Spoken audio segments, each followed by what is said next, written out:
Okay, B'Shem Hashem Na'aseh V'Natzliach. Thank you for coming. We are continuing in the Sefer Olam Hamidot. We are in Olam HaKa'as. We are talking about anger and anger management. I got positive feedback from the anger management thing in the class from people. They said for one day at least they didn't get angry as a result. So there is a famous Gemara in Masachet Shabbat. It says that le'olam yeheh adam anvatan. A person should always be humble. Kehillel, like Hillel, ve'al yeheh kapedan keshamai. And he shouldn't be impatient like Shammai. There is a ma'aseh, there is an incident, b'shnei bnei adam, two people, that they made a wager. They said whoever goes and aggravates Hillel, he's gonna get 400 coins. Okay? So one of them says, I'm gonna go and I'm gonna get him aggravated. That day was Friday, and Hillel went to get ready for Shabbat. He was bathing. And this person goes, va'avar al pitcho, he passes by the door of Hillel and starts screaming out, Mikan Hillel, Mikan Hillel, in a very downgrading tone. He says, where is Hillel? And Hillel is a Nasi, he's a Nasi of Israel. And it says, Nit'atef, he wrapped himself up, and he came down, and he says, Beni, my son, Ma'ata mavakesh, what would you like? He says, I have a question. He goes, oh, halacha question, something. He says, Sha'al beni, Sha'al, ask my child. So he says, Mipnei ma rashehem shel bavliim segal galot. Why is the head of the Babylonians oval shape? He was also trying to tease Hillel, because Hillel was from Babylon. So he's trying to put him down, really, like, get on his nerves. Says Hillel beni, she'ela gedola sha'alta. You asked a great question. Because their midwives aren't too smart. So they don't know how to bring the child out, so they pull on the head, and the head becomes oval. Goes, oh, thank you very much. Chazak Baruch. Hillel goes back to the bath. Soon, this guy comes back, asks him some ridiculous question. Why do people from this area are squinty-eyed? So he says, oh, that's a great question, my child, because in the area that they live, there's a lot of wind, so they need to squint so the wind won't bother their eyes. He goes, oh, thank you very much. He waits for Hillel to settle in the bath again, starts screaming out, and he comes and says, why are the people in this area, whatever, they have wide feet? So he says, oh, very good question, my child.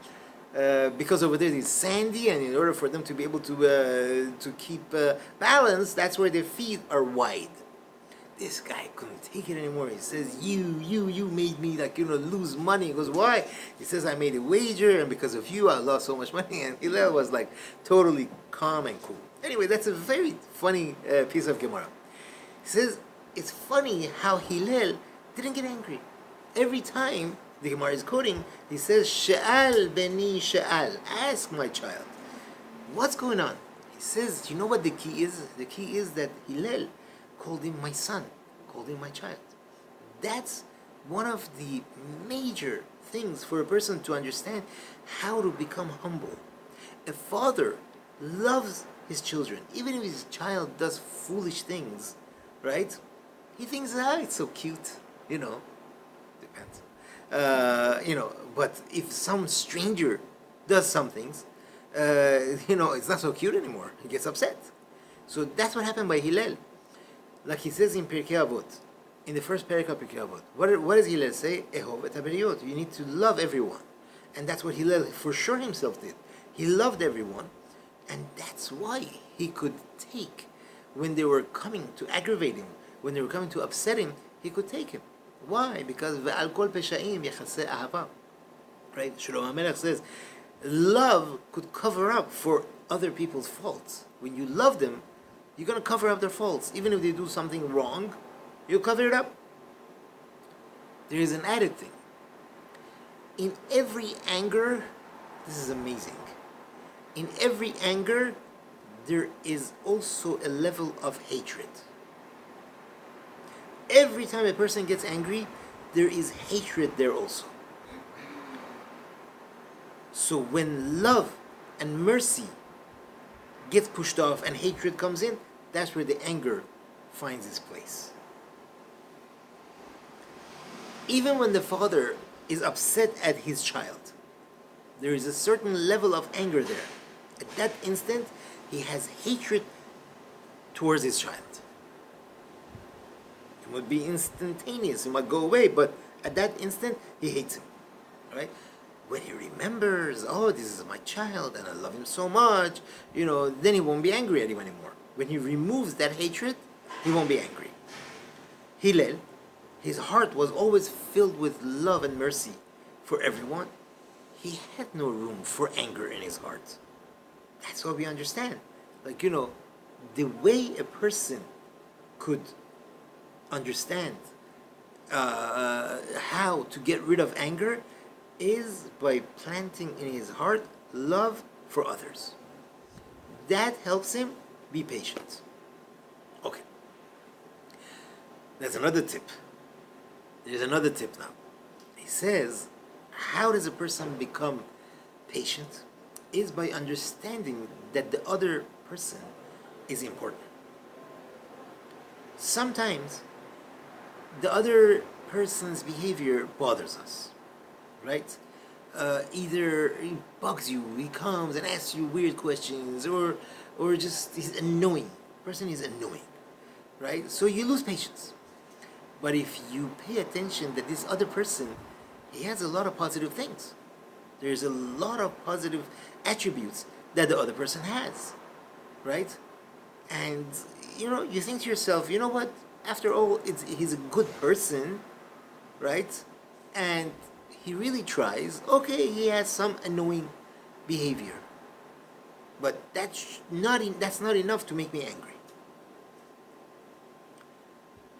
Another tip: when a person understands, comes to a full recognition that most of the time the other fellow doesn't intend to get you angry, right?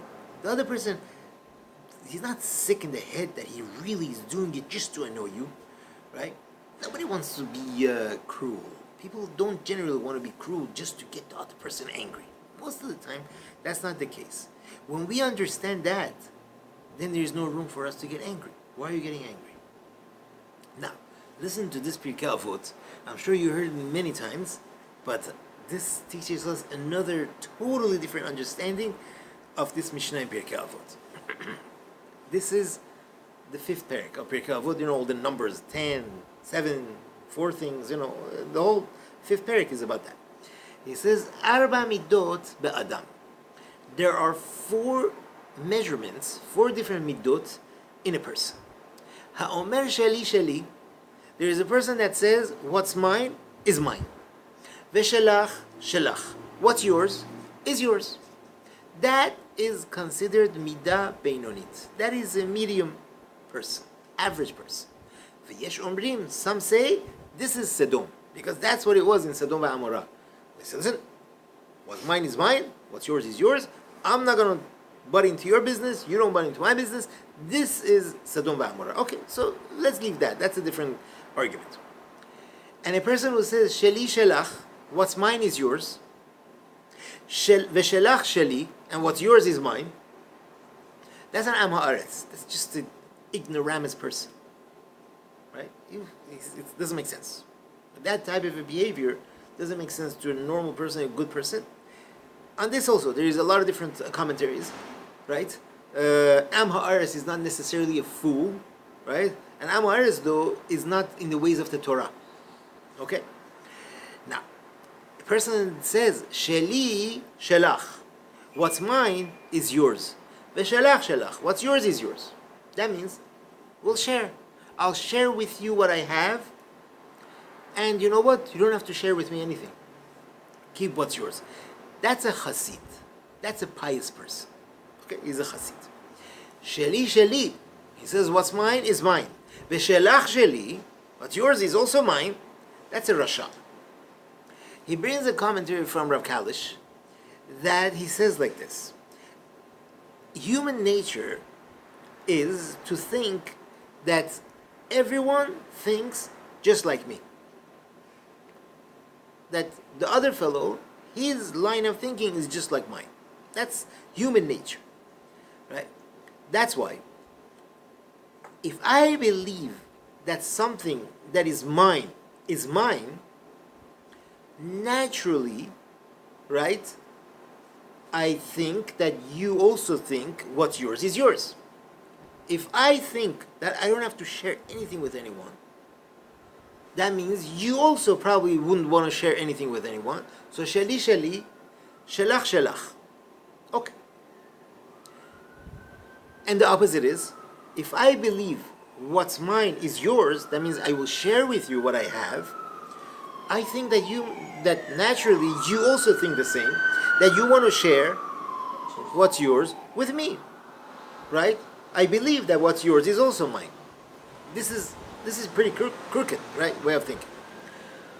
But if I go against my nature, right, and I say, you know what, sheli shelach, right?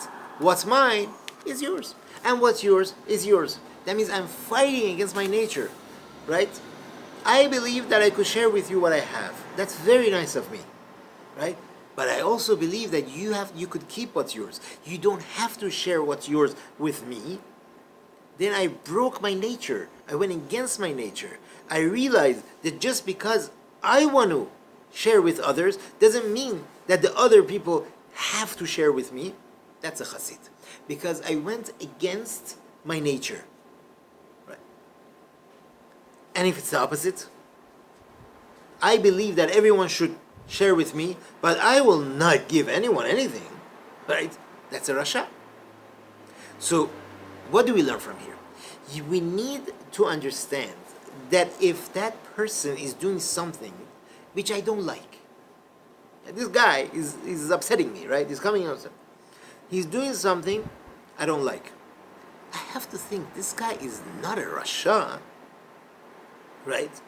Because he probably doesn't mind if someone does the same thing to him. And in his mind he's thinking that just because he doesn't mind if someone does that to him, so other people don't mind if he does that to them. That's why he's doing this to me. Did I get you confused? Right?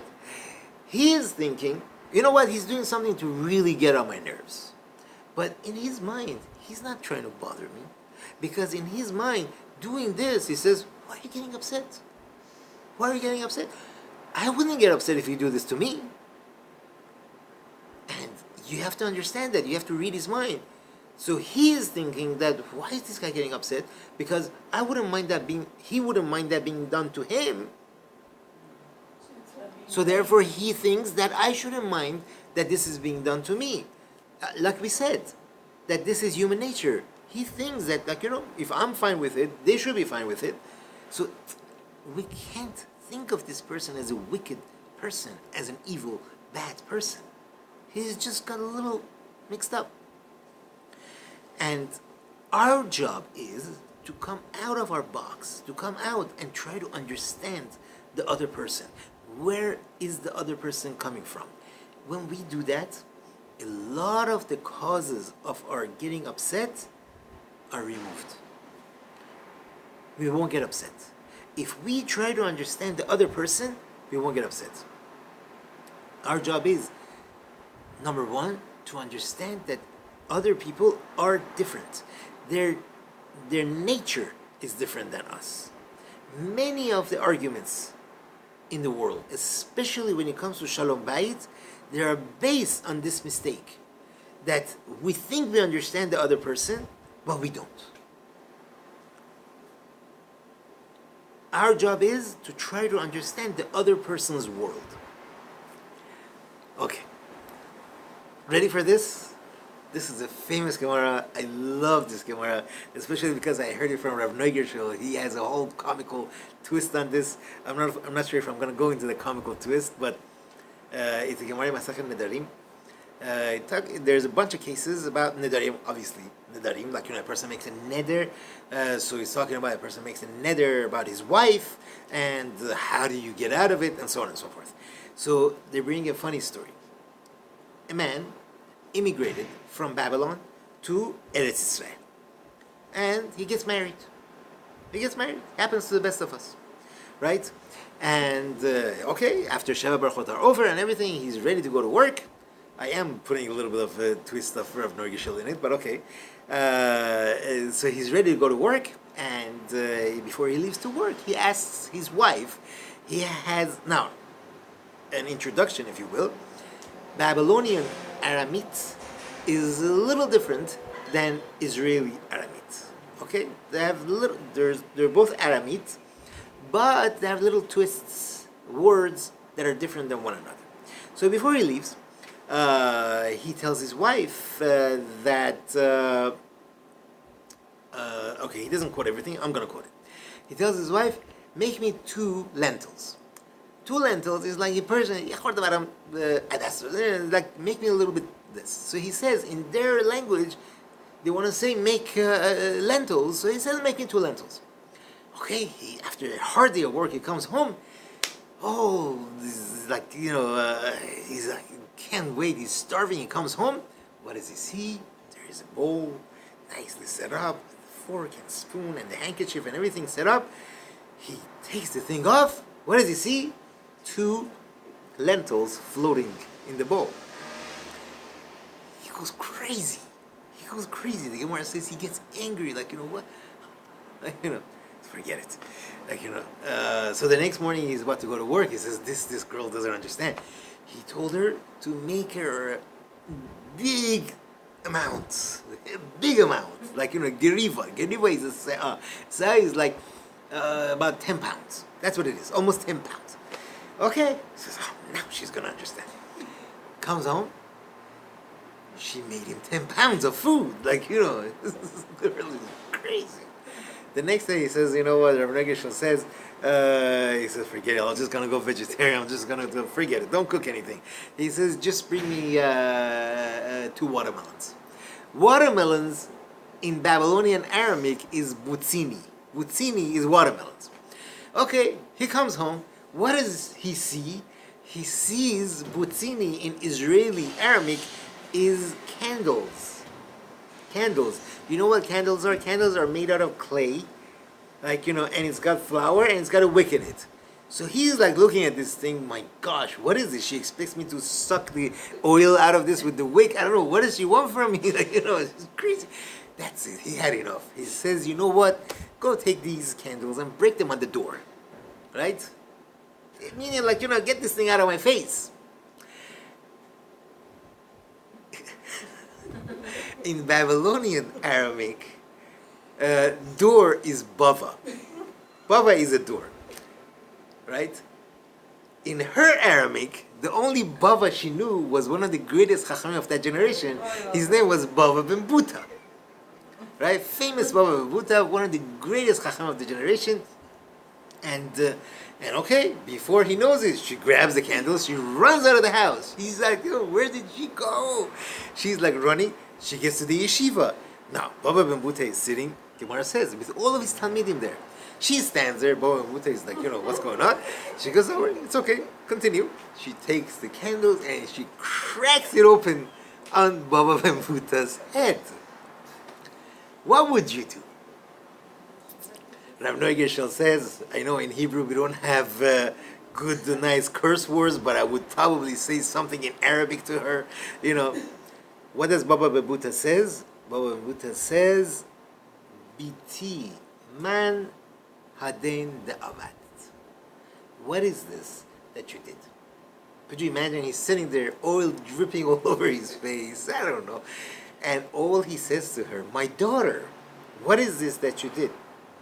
She says, this is what my husband told me to do. Baba ben Buta says, At asit retzon ba'alech. You did what your husband wanted you to do. Hamakom yotzi mimech shene banim ke Baba ben Buta. Hashem should give you 2 children like Baba ben Buta. This story is wow. I'm telling you. By all standards. This is like crazy. Alright, there's a lot to talk about this. But we're not going to go there. Look at the difference between Bava ben Buta and her husband. Her husband got angry, went crazy, didn't even ask her, what is these 2 lentils? What is this whole... Didn't even ask her. He just went crazy. He came up with a different solution. Bava ben Buta waited. Right away, he asked her, tell me, what's going on? He put himself in her place. He started thinking, where is she coming from? That's what he said. Like, what is happening here? The husband just thought, you know what? Like all the wives, she doesn't listen to her husband. That's what the husband was thinking. But Buta stopped, right? And he tried to understand her actions. And he says, why would a woman do this? Right? That's what he asked her. He didn't get angry at all. Didn't get angry. Not only that, he gave her the best beracha. Double Bava ben Buta. That's a chacham. Right? So, chachamim teach us, Heved dan et kol adam lekaf zachut. Right? That we need to judge everyone kaf zachut. Right? That means you need to give everyone benefit of the doubt. Sefat Emet says, why does the Mishnah say, Heved dan et kol ha-adam? That you should be judging the whole of the person. Just say, Heved dan et kol adam. Judge everyone kindly. Why does it say judge the whole Adam kindly? And he explains, our job is to try to understand the whole person, not just concentrate on that bad thing that he did. Look at his whole picture. Look where he's coming from. Look what's happening in his life. If we would understand where that person is coming from, how many nisyonot, how many trials that person has, what is going on in his life, we wouldn't just say, this guy is nuts, this guy is bad, this guy is evil, right? If someone comes and upsets you, we have to look at him, where he's coming from, what has happened to him, what is going on in his life. And you know what? Maybe we should have mercy on this guy. He is a bitter person, right? It'll be easier to stand that person. Another story he brings, Masachet Ta'anit, also interesting. Ula, one of the great Chachamim that would travel back and forth from Eretz Israel to Bavel. He goes to Bavel, and he's looking around the market. He sees dates are very cheap. He sees a whole barrel of dates, 1 zuz, 1 coin. He says, whoa, you could get a whole barrel of this, and these Babylonians don't sit and learn Torah? What, it's like, come on, they don't have to worry about Parnassah. Just buy a barrel of dates and eat them, and you're good to go. Sit and learn Torah. How come they're not learning Torah? Okay. At night, it says, Balayla tzi'aruhu. At night, he had dates, right? He got a bad stomachache. Okay? And then he says, Maletzina de sakina bezuza. A whole barrel of knives with 1 coin, and these people are studying Torah, right? Meaning, when he saw that dates aren't so good for your stomach, right? He says, with all of this cheap food, which is terrible for you, and they're still learning Torah, wow! What are Chachamim teaching us? It's a funny story. What are Chachamim teaching us? They're teaching us a great lesson, right? Many times, sometimes it seems to us that, that other person is bad. Some other person, how come he's not getting with the program? What's wrong with this guy? But we don't know the whole picture. When we do know the whole picture, we see that, the truth is that person is a great person. With all the things that he has going on with him, and he's still doing this, he's still keeping mitzvot, he's still doing all these right things. In order to be a good, proper mechanech, right, a person has to be patient. Chachamim tell us, v'lo ha'kapedan melamed. A person who is very strict, he cannot be the teacher. A person who is very, it has to be his way or the other way, can't be a teacher. The Gemara brings the story of Rabbi Farida. Rabbi Farida, he had his student, he was a little slow, right? Or he had ADD. Rabbi Farida would tell him everything 400 times. 400 times. There's a whole story there in Masachat Eruvin, right? And that's what it takes. That's what it takes. A person who wants to be a good Rebbe, proper Rebbe, right? He has to have patience. A person who wants to be a proper teacher, proper, child raising parent, he needs to have a lot of patience. I think next week we will finish with anger. That means we're not going to get angry anymore. That's it. Can I ask a question? It's going to cost you. Yes. Okay, I said apology for Yachad Kollel to somebody that hurted me before. One of my friends. She answered me, I forgive, but I don't forget. Another one. And it made me kind of feel more upset inside me because she said, I forgive, but I don't forget. And in which I'm the one who got the hurt out. They're the one who hurted me. But then at the end, they want to turn it around.